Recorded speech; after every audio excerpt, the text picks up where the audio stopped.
The Broncos are America's team right now. On Wednesday we talked, all right guys, on Wednesday we talked about all this stuff with non-singularity and inverses, and then we talked about elementary matrices at the end. And we saw that you could write the process of reducing a matrix to echelon form as a composition or product of elementary matrices, which in turn then told us that when you had a non-singular matrix, when you did those operations, you got the inverse down here, and what this formula is telling you is that E times A is the identity. E times the identity is A inverse. In other words, E is the inverse of A, which isn't so surprising. So the product of the elementary matrices that reduce A to the identity is, of course, undoing A to the identity. So if you started with the identity, you do those operations backwards, you would get A. So E is the inverse of A. Now, I want to actually do some examples of finding these E's today. This is not something you want to do overly often, but it actually, you will see some cool things happening if we do some examples. So, and I will come back to this in a minute. Examples. So I wrote down a matrix here.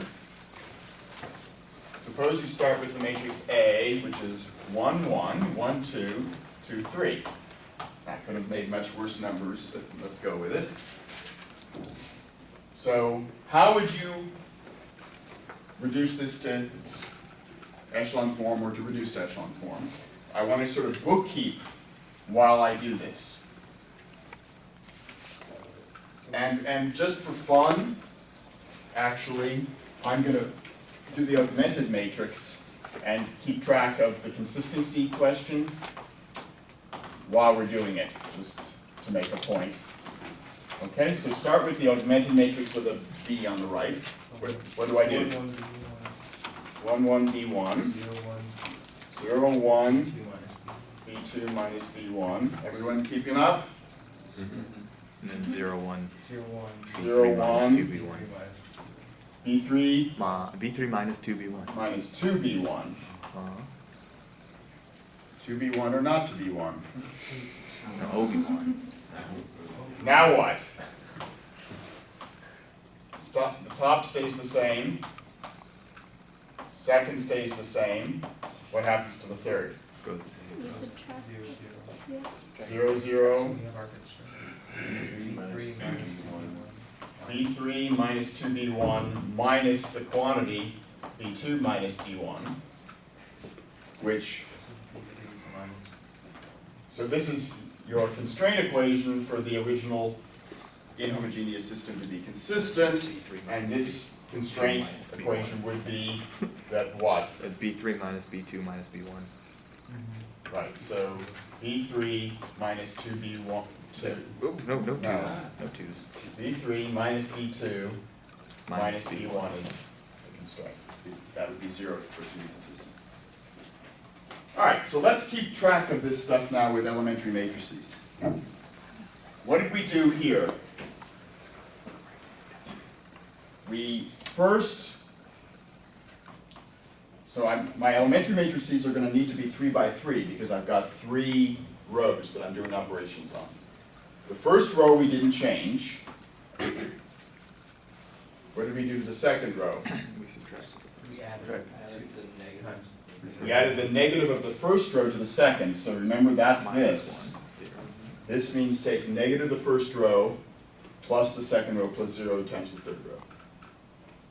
And now we do to the third row.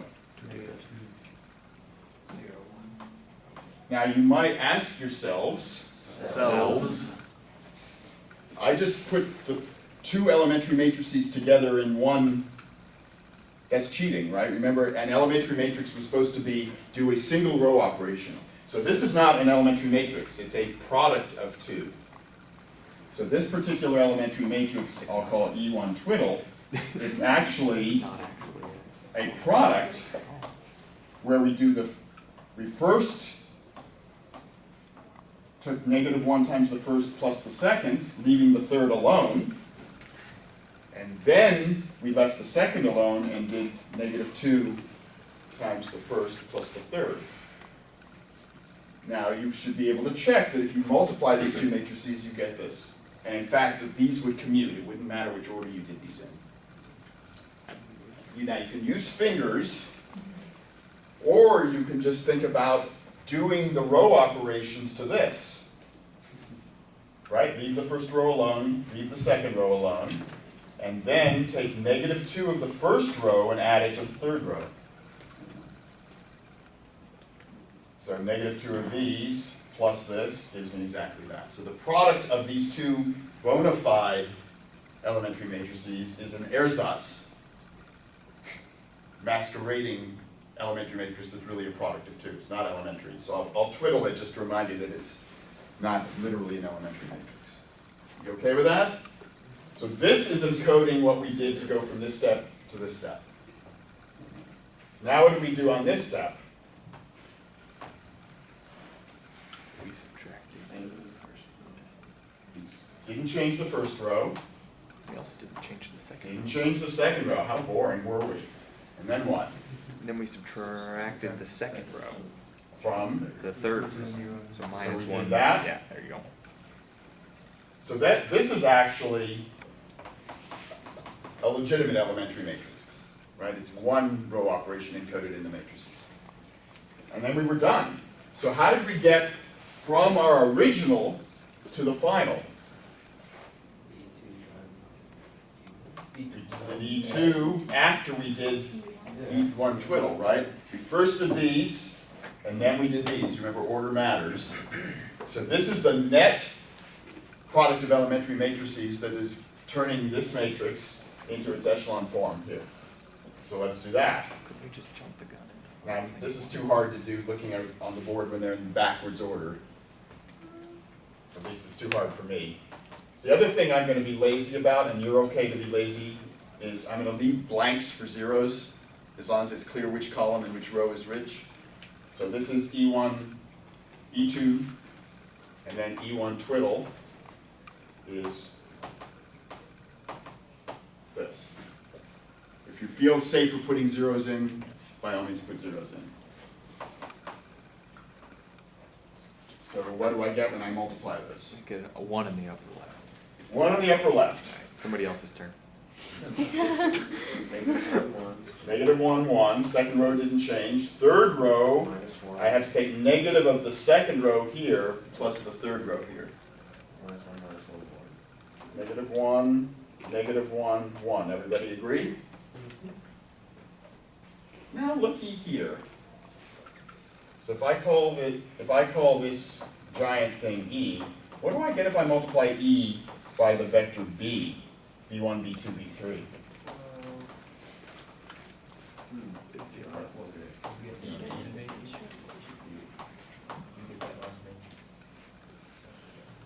Remember I told you the other day when we were doing the constraint equation stuff, keeping track of the B's, that it was actually encoding the row operations you were doing. Well, now you really see that. What do I get? What I have here? B1, negative B1 plus B2, negative B1, negative B2 plus B3. That's exactly what I have here. Yeah. So if you wanted to be lazy, I think the term's clever.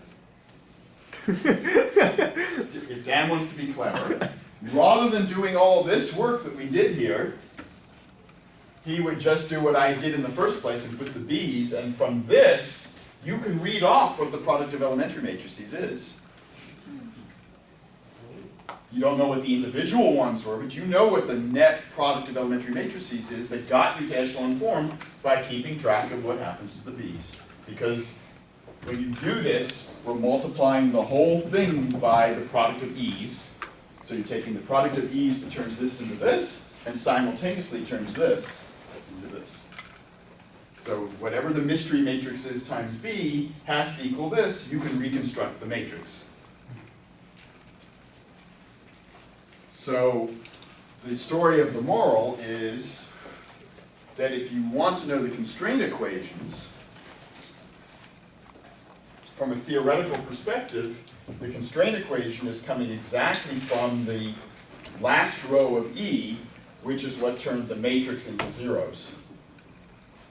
So this last row times your original matrix is the 0 row, and that's telling you that the constraint has to be this row times the b's. So this vector has some nice geometric interpretation. If you can think about the constraint equation as something or other dotted with b being 0, right? In order for the system of equations to be consistent, you need to know that b satisfies this. So the b's for which it's consistent, sitting inside R3 here, the b's for which it's consistent form a what? Plane whose normal vector is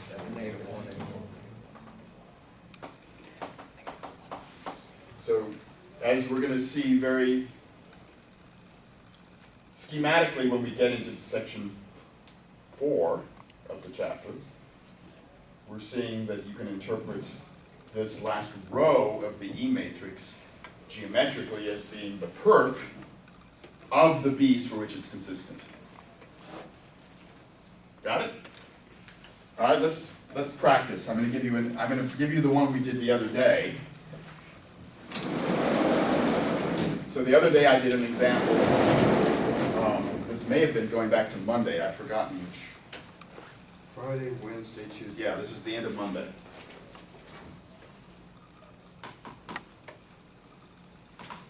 We had the matrix 1, 0, 2, 1, 0, 1, negative 1, 5, 3, 1, 5, 8, 1, 2, 0, 11.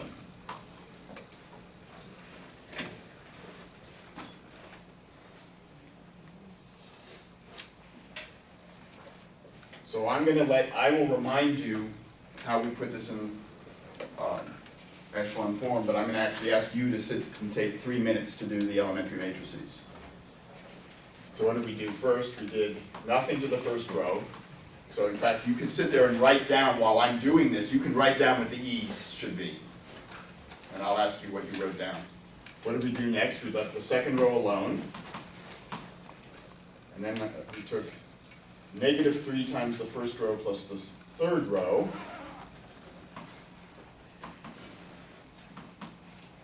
And then we took negative 1 times the first row plus the fourth row. And we got to that. So does everyone have the E matrix written down, or the E twiddle matrix written down? We're just using the first pivot, right? So we're using the first row to clear out third and fourth. Everybody got it? And then, uh-oh, I have a mistake. I wrote the wrong thing here. I don't know what I was doing. Anyway, good, if you weren't paying attention because you were all doing what I told you to do. I took negative 3 of the first plus the third. That would make this a 5. Which is much nicer because now I have first row, second row, clear out the third row, and clear out the fourth row.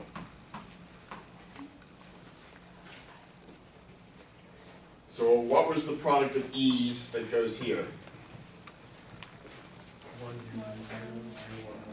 So you don't have to say zeros if you don't. So 1 there. And then 1 in the next diagonal. Negative 3. Negative 3. And then 1 with. 1 in the next pivot. Negative 1. Negative 1. 1 in the last pivot. Okay. And then what was the one that went here? 1, 1. So you're not changing first or second row. 0, negative 1, 1. Yeah. And 0, negative 2. Yeah. Is everyone agreeing? Yes. So this was our E1 twiddle that we did using the first pivot, and this was our E2 twiddle for the stuff we did with the second pivot. And so again, the E matrix that turns A into its echelon form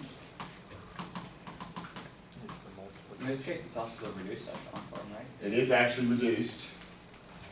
Okay, R for reduced, but it, you know, that's by accident because of the matrix I gave you. Right. Where E is, which order now for these guys? E2 times E1.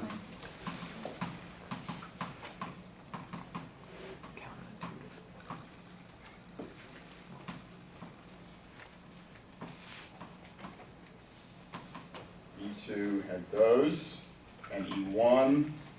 By the way, what do you notice about all these E matrices we're working? They're all what? Square. Lower triangular. However, what would make them not necessarily be lower triangular? So by lower triangular, we mean everything below the diagonal and everything above is 0.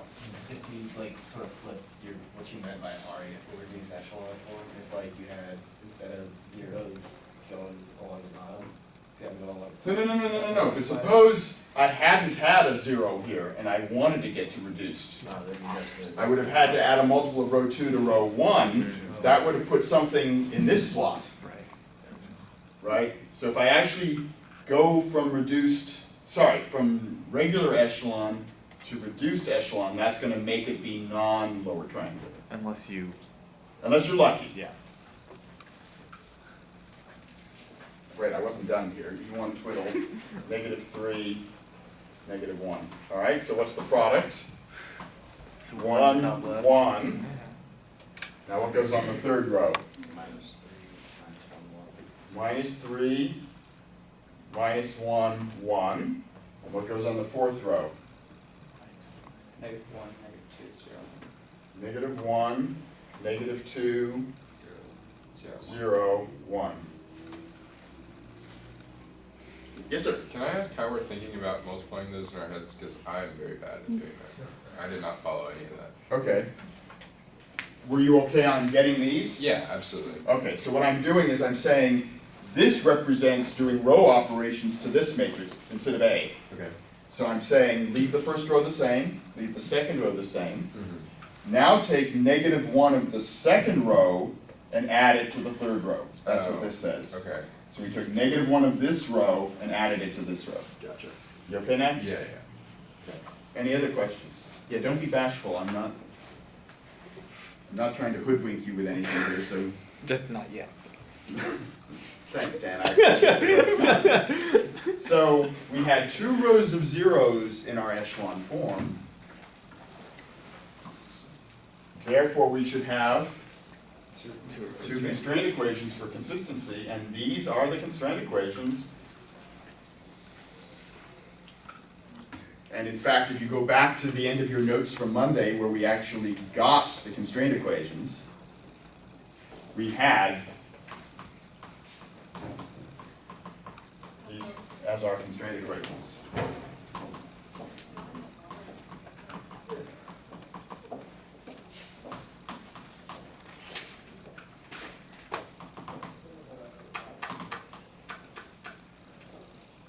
So if, hypothetically, on a test, not this next test because I told you this section was not on it, but hypothetically, on test 3 and the final, if I happen to tell you this E matrix,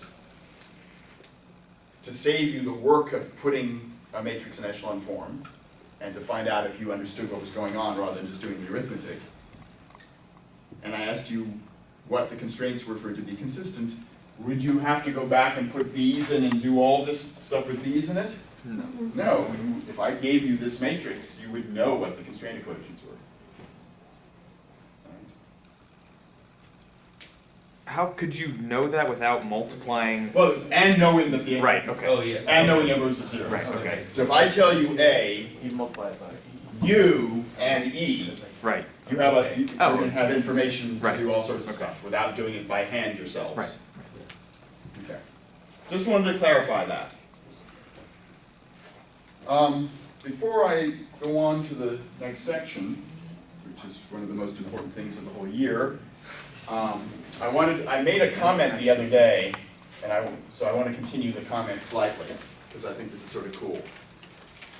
We said, not necessarily with the square matrix, so let's let A be an M by N. matrix. So not necessarily square. And I guess if I ask you to pronounce m's and n's, you'll be clear about it. But A, B, and M by N matrix, we say B is a left inverse of A if B times A is the identity. So it's inverting as far as the left is concerned. Now what shape is B and what shape is the identity? N by M. N by N, Right. Yeah. and what's B? N by M. Something by. N by M. Does that work? Yes. Okay. We say C is a right inverse of A if it works on the right. Now what shape identity do I have? M by M. M, mastodon by mastodon, all right. And C is going to be still N by M, so B and C have the same shape, Just to confuse you. just to confuse you. Is that right? Yeah.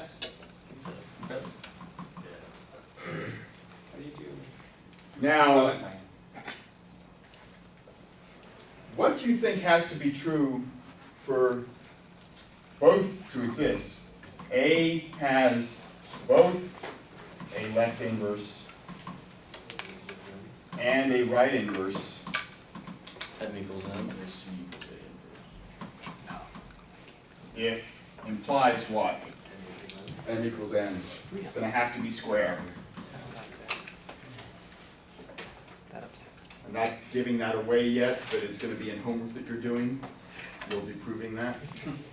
But I just wanted to discuss for a second how you might actually construct left and right inverses. I think this is actually assigned as one of the challenge problems. So maybe you actually want to do one of the challenge problems for a change, because I'm basically helping you do it.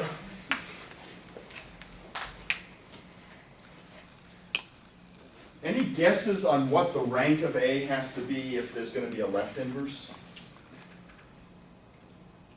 This is contained in the discussion we had in class on Wednesday. Think about solving systems of equations. If you put an x and consider bx equal, or ax equals 0. It's gotta be N. It's gotta have N. M. Because that's the amount of. A must have rank n in order to have a left inverse. This is actually, if you look back at your notes from Wednesday, we did this when I was proving relationships between non-singularity and invertibility. If this equation holds, how many solutions to ax equals 0 are there? Namely, the trivial solution. What does that tell you? If only the trivial solution of ax equals 0 can be found, what does that say about free variables? No free variables, so the rank has to be number of columns, right? You should have been going through this in your homework that you turned in the other day.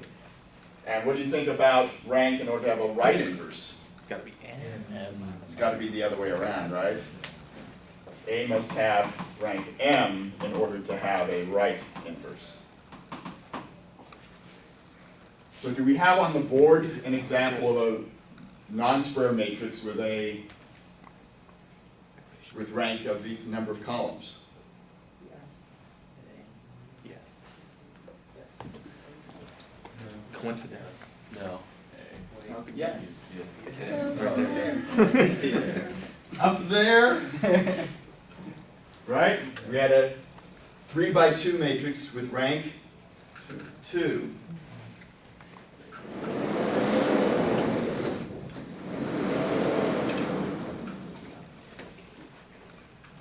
Right? Started with this matrix, got to this echelon form, got rank 2. Can you give me a left inverse? So here's a matrix with rank 2. can you give me a left inverse? This guy put Now, what shape is that left inverse supposed to have? square. M by. No, flip back up. 2 by 3. 2 by 3. 2 by 3. It's gonna be like what, one negative one Oh, negative it's 1 just cut off the bottom row. Cut off the bottom row of E. Awesome. Do you see that that works? Where's my E? Here's my E. And Matthias, I believe, is the one who said remove its bottom row. Didn't you have to make one more step? Does it work? So we start off with E and we perform elective surgery on it.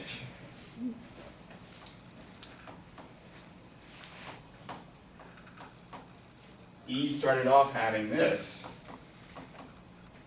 And what do we know? If we multiply E by A, what do we know we get?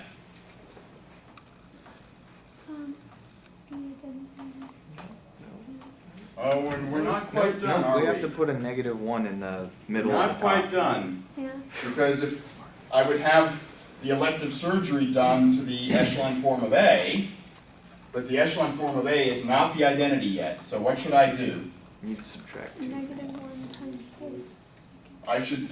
I should do the E that gets me all the way to reduced. Which is one more little tiny step. So I really need to do one more step here.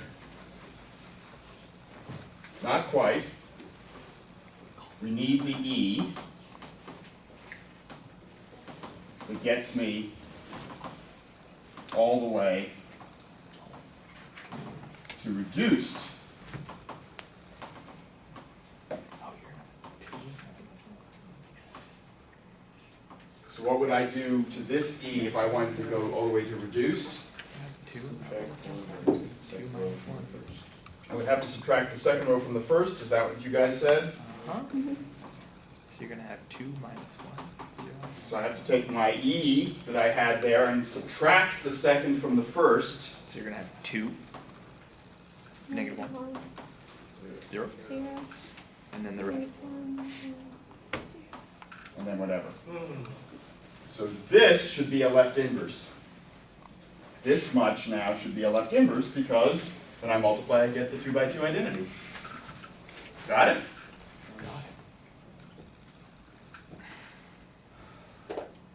Is it unique?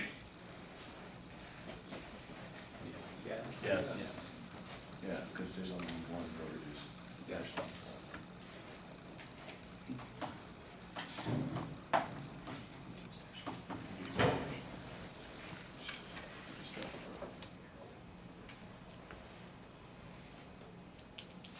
How many vote yes? How many vote no?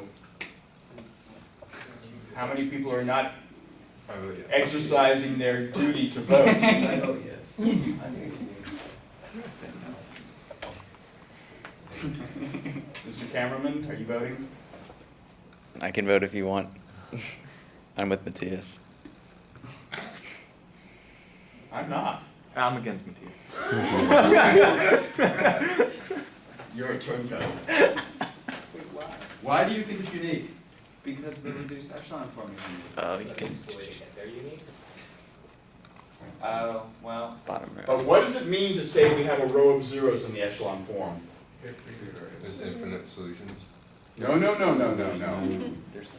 Well, there could be if it's. No, you've got a 1 in every column. You've got a pivot in every column. There's no. There's a unique solution of AX equals 0, but what does this row of zeros mean? Means there's some combinations of the rows that give you 0. okay. So, can you give me a combination of the rows that give me 0? Yeah, you know from this how to combine the rows and get 0. Can't you add a multiple of that Still gets to a row of this and not change what happens when you multiply by A? What about take this, what did we say? This was it was the bottom row, right? That combination of the rows gives me 0. So if I add it to the second row,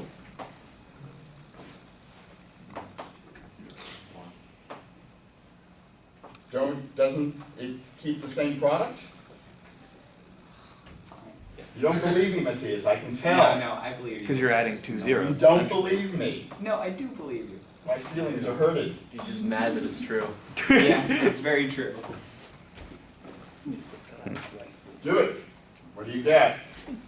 2 minus 1, 2 minus 1, 0, 1, 0, negative 2 plus 2, negative 2 plus 3. So I gave you a second left inverse. In fact, how many are there? An infinite. Infinite. 23. There's only 23. Is it for all left inverses and right inverses? Say what, non-uniqueness? Yes. If you have a non-square matrix, yes. If a left inverse exists and you have a non-square matrix, there's infinitely many. I'm not going to go through the details here. Again, if you can work on the challenge problem if you would like to. How do you think you would find a right inverse? Chop off one of the columns. Yeah. Square both sides. Wait. You have to do e to the other Doesn't make side. sense anymore. Not even equations. What do you want to do now? You want to do A times what is the identity. So you want to be doing things with columns now, not rows. Just Well, turn it on its you side. could column reduce, but it's easier in the context of, how did we find a regular right inverse when it was a square matrix? Work backwards. No. We have an algorithm that I hope you're doing on web work. How do we find the inverse? The fragmented. Super augment, Yeah. reduce, and this gives you the right inverse, right? Okay.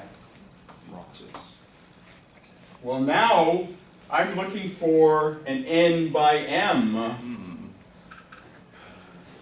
So A is now m by n. Hyper augmented.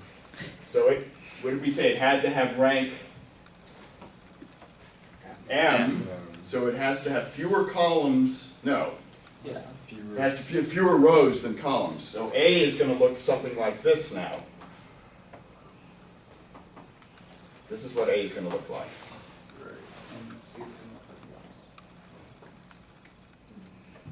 Now, C still has to be. I mean, if it were square, if it had more rows and it were square, you could then super augment and put the identity here.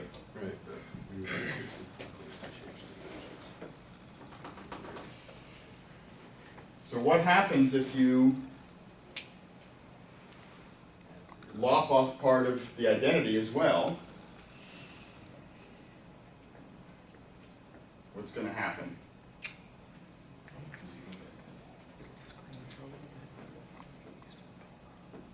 So this is m by n. Now we actually want It's the rankings.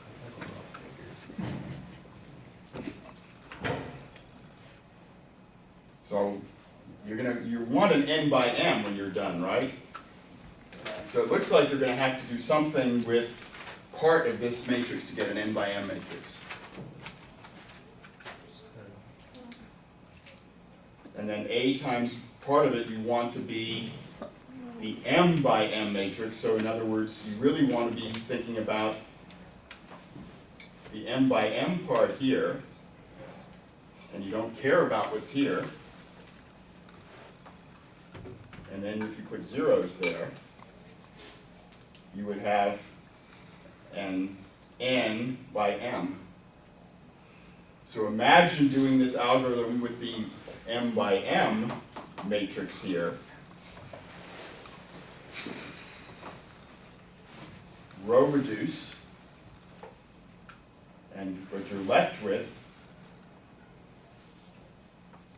should give you this C if you had imagined this as having zeros down there. Just like we had zeros in this one originally. So I'll let you play around with this, but the suggestion is think about this algorithm, don't think about elementary matrices. Okay. Okay. Just a final clarification. Our left inverse down here, our original thing is the right inverse of our left inverse, right? Yes, Okay. They exist in pairs. correct. They come in pairs. Exactly right. Pairs. Yep. Okay.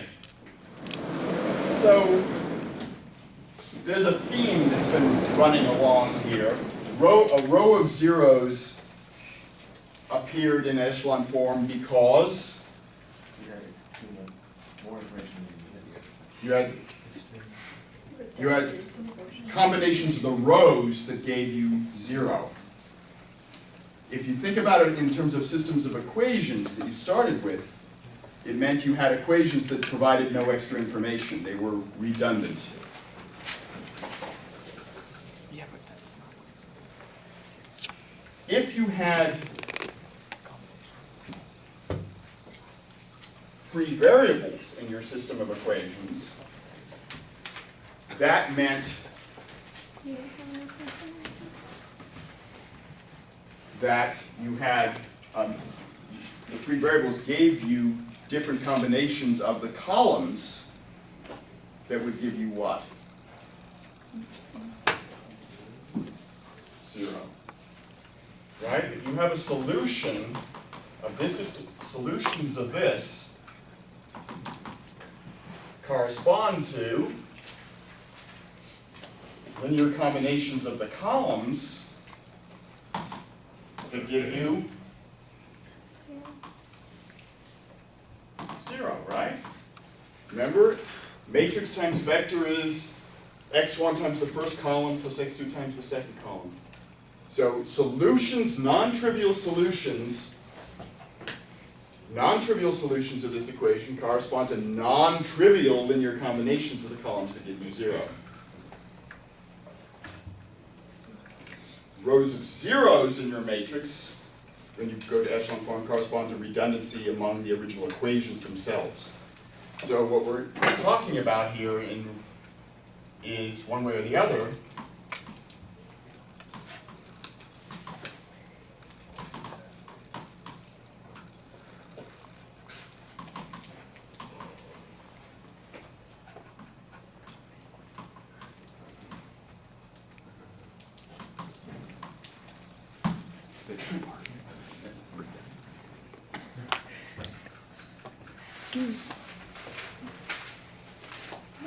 right? One way or the other, you've got redundancy, and it's inefficient. So we ought to be applying for government jobs or something. So here's my basic question that I want to start with. You want to be,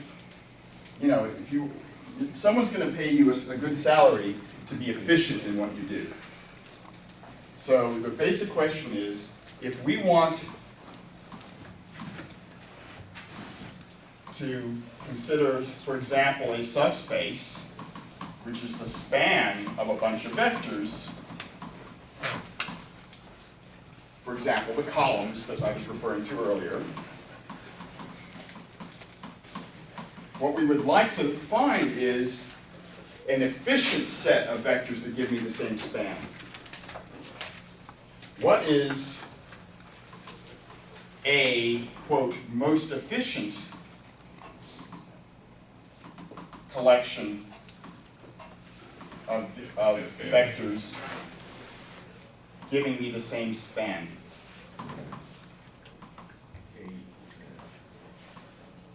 So just to be concrete about it, suppose I had V1 is 1, 2, 1, V2 is 2, negative 1, 5, and V3 is 3,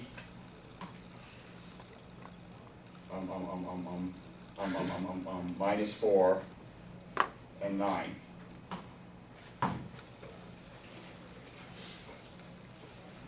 Okay, 3 vectors in R3.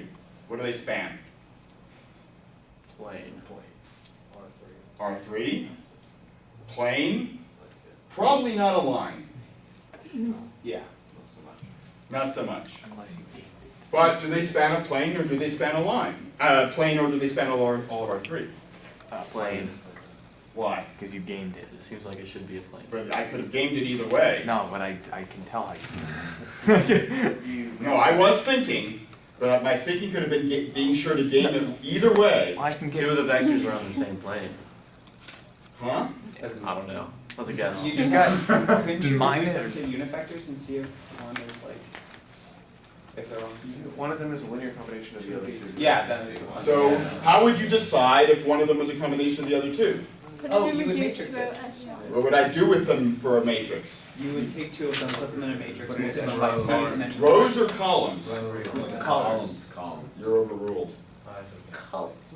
If you put them in as columns, then we're exactly coming back to this setup I gave you here. So if I consider A to be the matrix whose columns consist of these vectors, I'm then curious if there are any non-trivial solutions of the system AX equals 0. So how do we find out?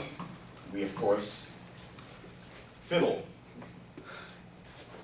while Rome burns. What do we have? 1, 2, 3, 0. Some span. The same. Zero.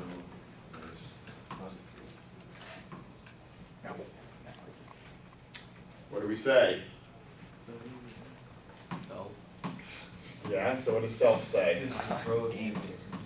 Yeah. So in fact, there is going to be a free variable there, therefore there's a non-trivial combination of the columns that gives you 0. And in fact, presence of a free variable guarantees me non-trivial relation among the columns.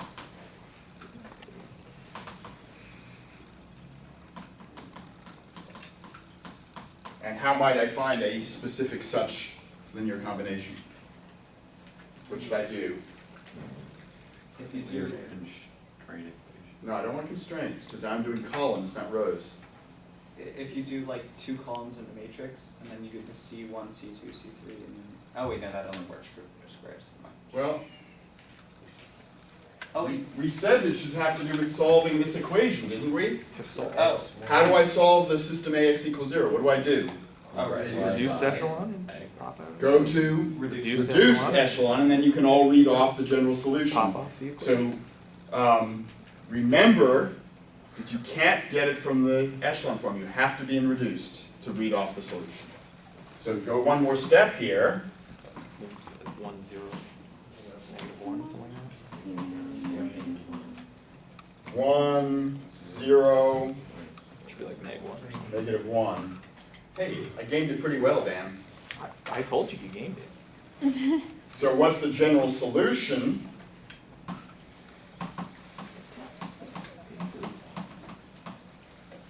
Remember, you take this, you write it out. I'm doing the homogeneous system. You write it out. x1 minus x3 is 0. x1 plus 2x2, sorry, plus 2x3 is 0. So the solution, x3 is free. The solution looks like 1, -2. x3 times 1, -2, 1. And this says that if I take 1 times the first column, minus 2 times the second column, plus 1 times the third column, it adds up to the 0 vector. There's a non-trivial combination of them.